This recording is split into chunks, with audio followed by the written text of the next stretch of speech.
Hi, Bruce here, and on behalf of John Moriarty, Mark Benson, Jenny Dasher, Robbie Shilley, and the entire E3 marketing team, I want to congratulate you on your decision to have an expanded client conversation. During the course of this video, I'm going to teach you a few things on what we believe is necessary for the financial professional of today's world to give to their clients so that they stand apart from the rest. You see, because of government regulations and the commoditization of products, we feel that the things that have happened for the last 40 years will actually not work in today's environment. They will not work because of the regulations that our government continues to try to put on the financial professional. And it also won't work because of the commoditization of products. I mean, think about this. Scottrade, Schwab, you can trade a variety of products over the internet. And you can even walk into a box store now and get your taxes done. So what we would like to do is share with you what we have done over the past 25 years to expand the value we bring to our clients. Now, this is just going to be a snapshot of what is capable, and we're really excited that you have taken the time to actually develop your business from what we consider a lot of times as a rugged individual to a integrated resource network of financial professionals, taking what they have of value to a focused market, and then by all means utilizing unique ability teamwork. When you do that, you're going to stand out. You're going to have client conversations that are going to allow your clients to really feel a connection with you. What you're going to do with that client is you're going to show them that you're more worried about what they would like than teaching them what you know. You see, our clients are confused. There's so many media outlets out there today that are trying to tell people exactly what they should do without even getting to know them. They run commercials. This is for you. This is the best way to do a mortgage. This is the best way to invest. This is the best way to get tax minimization. This is the best way to buy your insurance. It's very confusing for people. So what you really need to do is have a expanded client conversation that focuses on the client. Now, this isn't about having a script. This is about having guidelines. So in this particular video, we are going to focus on a variety of things. The first one is to actually develop a series of questions that you can actually ask your clients to help them realize what they understand about money, but more importantly, what they believe about money. And then we're going to introduce you to a new thought out there about the psychology of money. And then we're going to talk a little bit about how to convey those thoughts, and then talk about human tendencies. Finally, we'll turn to the flip chart here and share with you some of the things that we've learned over the past 25 years that allowed us to have 44,000 client conversations. First, though, I'd like you to think back to a time when you first thought about money. A time maybe 4 or 5 years old when somebody first gave you some money, whether it was a quarter or $1 or $5, or maybe if you're younger, $10. And that $10 did something to you emotionally. You didn't think about the logic involved, that note represented our full faith in the government. You thought that, wow, I have something that people are always trying to get. You didn't even really understand why you felt that way. I'm feeling a little joy just thinking about the time that I can remember about that. Then think several years later when you first were going to actually spend that money. You were going to buy something of significance, whether it was a baseball glove or a bicycle. And you had to come to the realization that you really wanted something, but you were going to have to relinquish control of that money. How did that make you feel? I pause because I want you to actually see if you get a physiological response on that. Now let's move a little further, maybe towards the end of high school. And now you're trying to decide, am I going to attend a college, university, trade school, or am I going to take a job? Now you had to make some value decisions upon what am I going to do with this money? The college, university, or trade school that I actually attend, is it going to be worth it as far as the money I'm going to outlay for that education? Or then if you're going to take a job, then you're actually going to try to figure out, do I want to do this job for this person, individual, or corporation, and they're going to pay me this much? Is that actually worth it to me? My time, my energy, my dedication. How did that make you feel? And then as you got older in your 20s, maybe early 30s, maybe you started a relationship. You decided if you're going to get married. You were deciding if you're going to share your finances. You had to have the conversation with people, your spouse, your significant other, how you handle finances compared to how they handle finances. Once again, think about that. How did that make you feel? Because you had a belief about money, and your significant other or spouse had a belief about money, and you had to make those mesh. And then as you got older, you decided if you want to marry, live together. You want to decide if you have a family. Then you're going to start talking about actually retiring. And then you're going to not only get to retirement, but you're going to try to get through retirement. As you're thinking about everything I've said, I bet you're getting a physiological response to this. And that's because when you talk to people about money, you get an emotional response. I'm even feeling a little flush, a little warmer in the body thinking about this. And yet, when we talk to people about money, we actually talk to them, or we attempt to talk to them, in a logical way.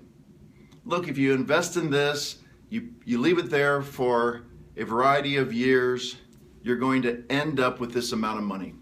If you buy this insurance product, if something happens, you're going to get this amount of money.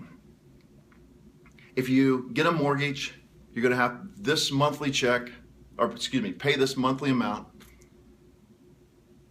If you get a lawyer to set up some kind of estate plan, here's your will, here's your trust, this is what's going to happen.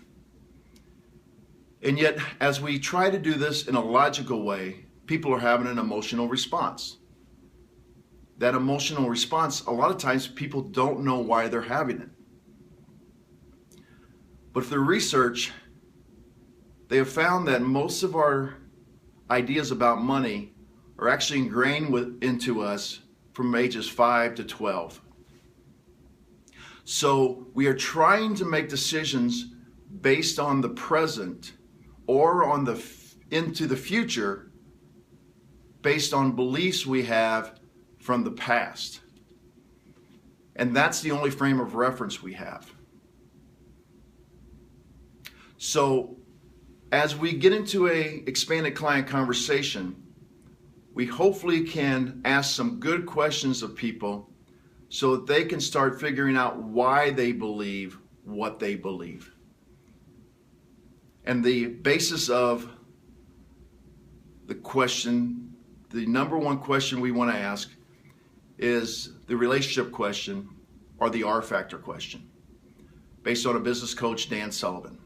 And the R factor question will actually try to get people out of the present and into the future to see if they can actually think about how they were going not only to look in the future, but how they're going to feel in the future. This will actually help you with referrals. It will help you gain a client's trust, because right away when you ask them how they're going to feel 3, 4, 5 years from now and what their life is going to look at, if they respond to you with some deep meaning, it really means that they can see themselves working with you into the future. You're going to find out a lot about that client and your relationship at that time. Now, the psychology of money. People call it a variety of things.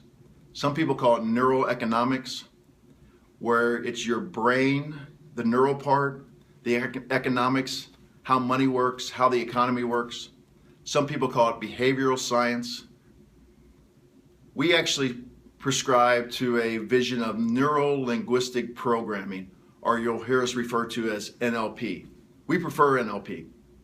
They're all about the same, but we feel that the first two actually do more with the client and try to manipulate them to actually thinking the way you want them to think. Neuro-linguistic programming, however, is simply a way to figure out how a person makes decisions. Thus, then you can show them why they may actually think about something a certain way. This is based on the science of heuristics. And heuristics is just a process of how humans make decisions. There's two types of that. One's called deliberate choice. You're simply making a process of elimination. Okay, I don't really like this one. I like this one. I don't really like this one. I like this one. Maybe I'll rank them. It's a slower process. The results are very deliberate. And it's a mental process. Some of your clients will do this. Some of your clients will have something called the automatic judgmental process. And it'll be compared to what? It's often a more rapid and often a totally uncontrollable reaction that clients have. The results are also status quo. They just want to go with the flow. What is everybody else doing? I often hear clients ask me, well, what does this other person do? Or what do most people do? Because that's a comfort level. In case something doesn't go the way that you want it to go, you can say, well, I did it the way most people did it. One of the other things that I bet some of your clients have said this when they're in the stock market, they say, well, everybody lost money during that time period, a time period. And when that happens, there's a feeling of comfort in that when you make the decision. There will also be a period of comfort when that result actually happens, because you're just saying, well, it did happen to everybody else. But the automatic judgmental one is often one that it's an emotional response. So you really have to take this into heart when you're talking to somebody about this. Now, money decisions are not any different than most decisions. There's a human tendency to have two motivators when you're trying to make a decision. One is either towards pleasure, and another one is away from pain. What we see is people want to move towards pleasure or making more money or keeping more money, but there's an inner part of them that's a human tendency that is they want to move away from pain. And through research, once again, moving away from pain is more important than moving towards pleasure. Matter of fact, it's 2 to 3 times a more powerful motivator to move away from pain rather than going towards pleasure. So when you're asking questions to your client, you can frame them in a way that is actually towards these two human tendencies. I often say, will making 20% be a greater pleasure to you than the pain that you will make if you lose 20%? People oftentimes quickly in a automatic judgmental response is, oh, I don't want to lose any money. And then I would simply say, well, so are you telling me then you believe that it's better not to lose money than it is to make a lot of money? Now, I'm not saying that that is the way that people need to be moved towards, but you have to have them say it out loud so that they understand that emotional response that they're getting. And if something does change in their finances, they have verbalized this and they will understand it was a choice that they were making themselves. Now, let's talk about choice. Choice comes in the ability to control something. The more you have control, the more likely you're going to choose that choice. So let's go to the flip chart.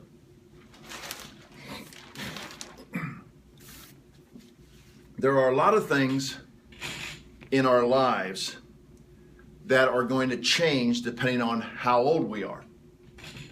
And so let's just look at the juggling act of people in their 20s. In the 20s, we believe there's an importance of savings, managing debt.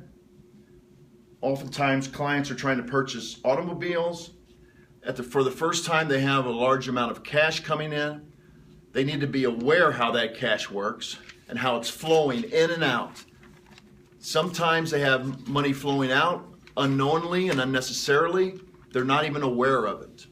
I'm sure you've all had occasions to talk to a young person when they got their first net check and they're surprised at how much money comes out of taxes.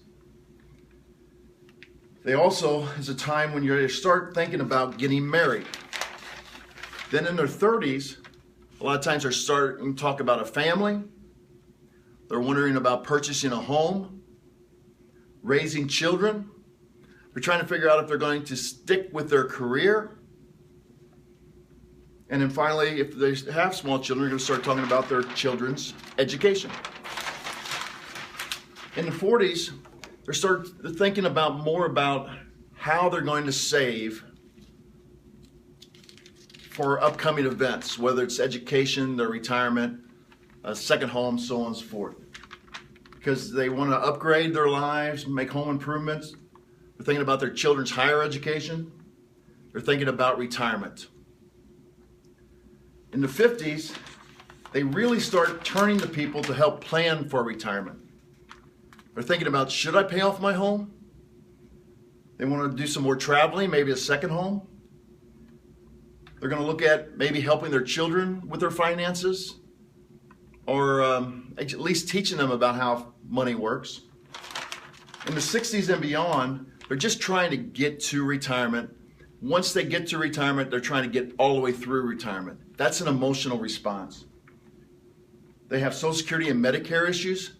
And if you ever talk to a 65-year-old, the amount of literature that they get, and they're inundated with it on a daily basis, it's confusing. You probably had some clients say, yeah, I just stuck it in a drawer. I didn't know what to do.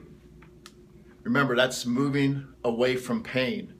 They don't want the pain to try to figure it out.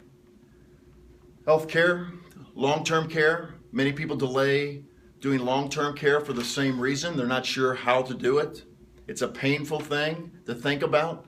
Most people through research only do it when they have their own experience from maybe a family member. They want to do more travel. They start thinking about grandchildren, if they're going to leave a legacy for the grandchildren. And then they start focusing on wealth transfer and estate planning. Here's a conversation we start having with clients about control. We feel that clients feel like they're moving towards pleasure if they have control. That feeling that they can utilize their money. So if they feel like they have done a really good job of saving, but nobody has shown them how to actually utilize their money, they don't feel like they have any control. If it's in a tax sheltered account, they feel like they can't take any out because they're worried about the taxes they're going to pay.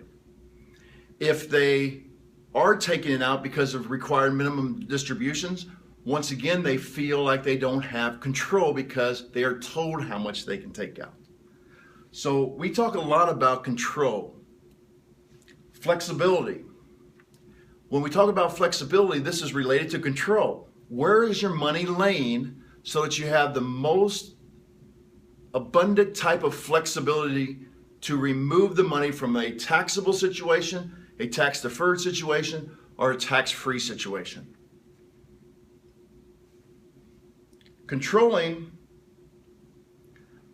also has to do with how much can you access the money? How easily can you access the money? Is this something that you have to call someone and it takes 7-10 days to get your money? So access to the statements online will actually help people feel like they're in control. Controlling can actually be summarized in these three phrases. Can you get to it? Can you shift it if you need to shift it or want to shift it? Can you see those account balances? People feel like they're in control if they can see the account balances.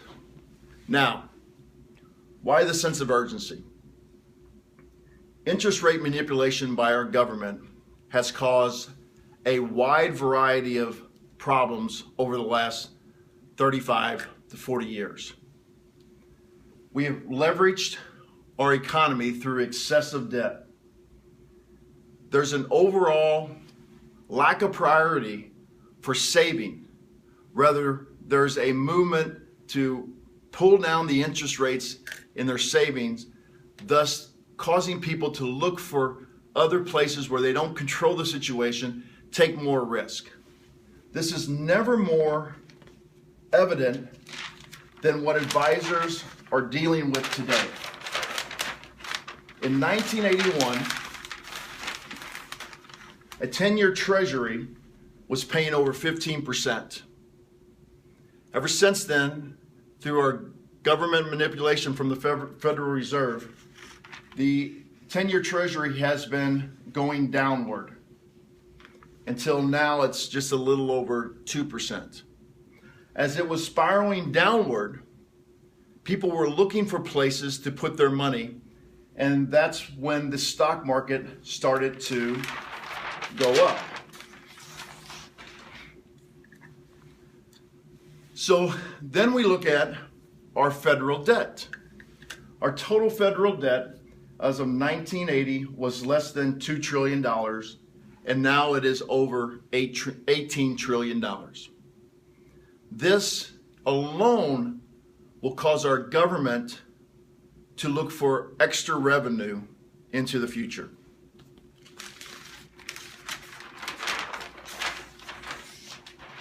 Now, let's talk about the granddaddy of all the questions, the R factor question by our business coach, Dan Sullivan. As you read this, let's break it down a little bit. It says, imagine we were sitting here 3 years from today. Now, the first thing is, if you can help people get out of the present, where a lot of times they're uncomfortable, that's why they're coming to see you.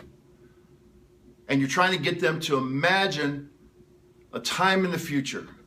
Now, you can actually do things differently. You can actually say 1 year from now, 2 years from now, 3 years from now, 5 years from now, depending on your instincts as an advisor, and helping them try to figure out what their goals are. Maybe it's 5 years because that's when one of the children are going to start college. What has to happen during that period, both personally and professionally, in order for you to feel, remember we're talking about feelings, not the logic, good about your progress. We asked that question, and I hope some of you are actually thinking about that right now in your own life. And then we have to be quiet. We have to let the person process that. When they process that, they're going to start talking. If they start talking, then you're actually going to realize for the first time that you have a relationship with them. They trust you enough to start thinking about the future, and that future looks like it's going to contain you. Now, not everybody can actually figure this out right away. No one has ever asked them that question, so they might get stuck. I encourage you not to jump in there for at least 30 seconds. If they have not responded in 30 seconds, you can simply say specifically what I'm talking about is what kind of dangers or concerns do you have? Something that keeps you up at night. Let them respond. When they respond, write it down.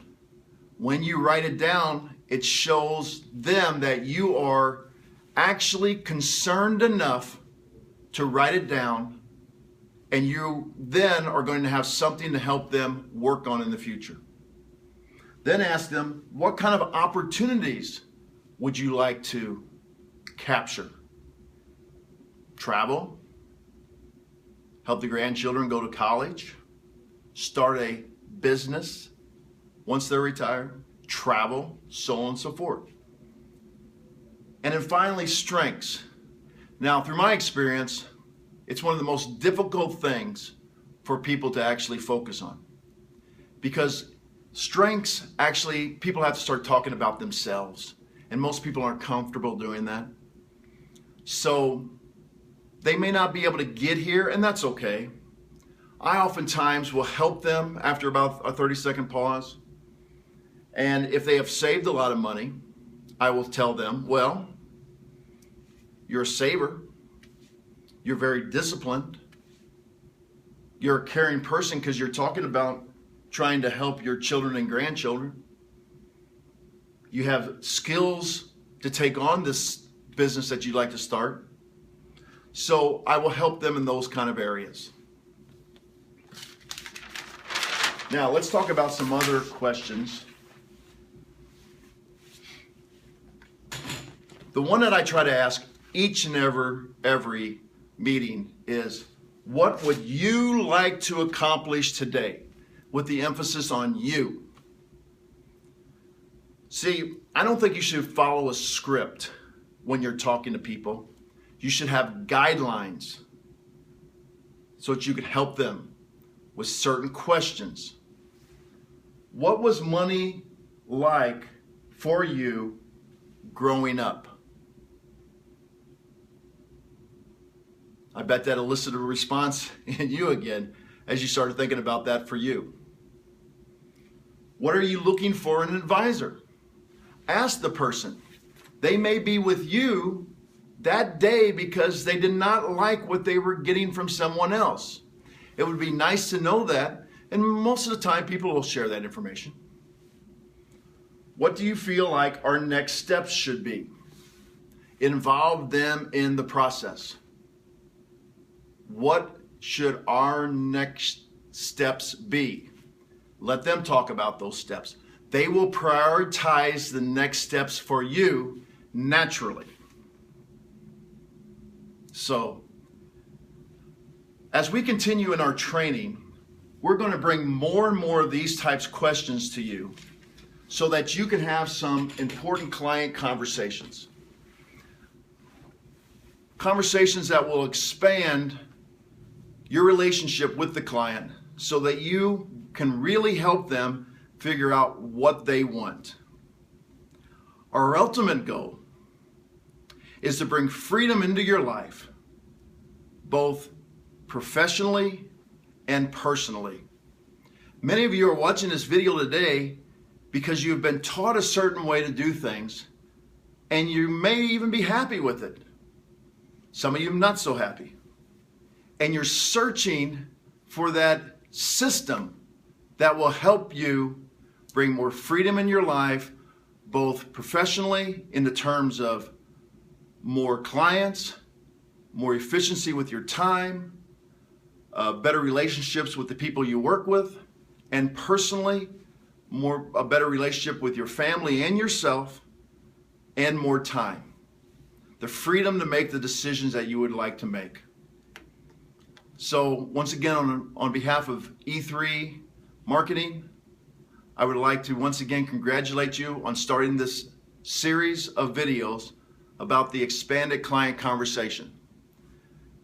The next part of the expanded client conversation video that you're going to look at will actually show you how we take a financial picture and talk about the tax return with the client.